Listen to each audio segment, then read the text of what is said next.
Цэцгийн 4-р төгөлтийг бол үндсэндээ хог гишүүний хувьд бол дэмжиж байгаа маа. Тэгээ манай одоо хүний эрхийн эрх хэрэгчлөө ярьдаг мэдрэмжтэй гишүүд бас мэдэрч л байгаа. Ер нь зүгээр энэ шулуухан ярих юм бол энэ тулгалт хийж ийн л гэсэн үг. Хүнд сонгохгүй байх эрхийг үлдээхгүйгээр заавал чи одоо 5 мандаттай газар 5 нэр дэвшигчийг тавуулангийн дугуулах хэрэгтэй гэдэг. Ийм одоо тулгалттай л энэ 19 оны 12 дугаар сарын 20-нд батлагдсан сонгуулийн тухай хуулийн 72 дугаар зүйл бол гарч байгаа. Тэгтээ яг зүгээр цэцтэр мэдээж уянга шиг гишүүн итгэмжлэгдсэн төлөөлөгчөөр очсны хувьд би бас нэг ойлгохгүй байгаа энэ эсэргүүцэд байгаа гишүүдийн өмнөөс би бас ойлгохгүй байгаа юм нэг асуулт асууя гэж бодож байна. Цэцтэр мэдээж энэ маргаанууд нэлээд яригдсан баг.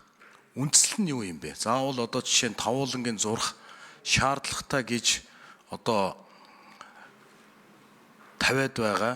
Тэр талыг хамгаалаад байгаа. Тэр талыг одоо өмгөөлж ярьж байгаа нөхдүүдийн маань үндсэл нь яг юу байгаа юм бэ гэдэг л байна. Тэгэхээр яг энэ талаар тэр үндсэн хуулийн цэцтэр таныг оролцсон хурлууд дээр энэ тал дээр ямар үндслүүд гарсан. Тэгээд тодруулъя. За уянга шиг шүү.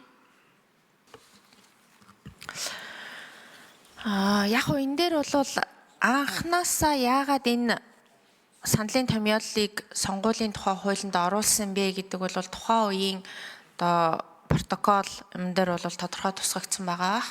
Тэгээ энэ талаар бол яг тайлбартаа бол тусгаагүй. Нөгөө талаасаа яг энэ маргааны гол үндэслэл нь болохоор үндсэн хуулийн яг энэ заалт нь өөрөө зөв буруу юу гэхээс илүүтэйгээр үндсэн хууль зөрчиж гин үгүй юу? Буюу үндсэн хуулиар чөлөөтэй сонгох эрхээ хэрэгжүүлж чадж байгаа юугүй юу? Энэ нь садаа учруулж гин үү гэдэг байдлаар үндсэн хуулийн маргааны гол зүйл нь байсан учраас энэ тал руугаа илүү яг нэг үндсэн хууль зөрчсөн зөрчил мөн хэсэгтэр бол тайлбар юмнууд хийгдэж явсан байна. За Батамгалан гишүүн тодруулж асууя.